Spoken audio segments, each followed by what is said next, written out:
Iran அப்படின்னு பார்த்தோம்னா, காமனி கொல்லப்பட்டதற்கு பிறகு ஈரான்ல எப்படிப்பட்ட நிலவரம் இருக்கு?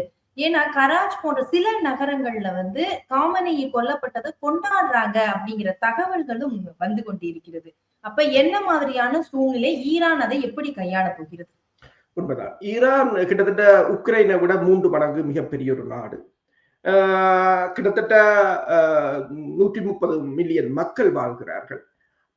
பல பிரிவுகள் அங்கு இருக்கின்றன. இருந்த போதும் ஈரான் தன்னை ஒரு அதாவது ஒருங்கிணைந்த ஒரு அரசாக வைத்திருந்திருந்தது.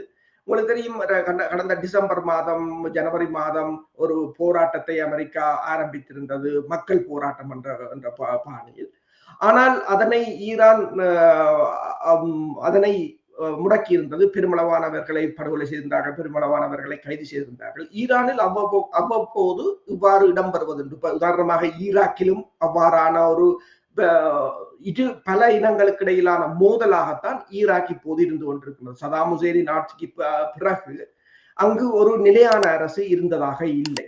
இத்தனை காலமும் அங்கு ஒரு இரத்த கிளறியாகத்தான் இருக்கின்றது. அப்ப அவ்வாறான ஒரு நிலை ஏற்படலாமோ என்ற ஒரு கேள்வி இப்போது எழுந்திருக்கின்றது. நீங்கள் கூறியது போல சில இடங்களில் இந்த தற்போதைய ஈரானிய அரசுக்கு எதிரான அலைகளும் இருக்கின்றன.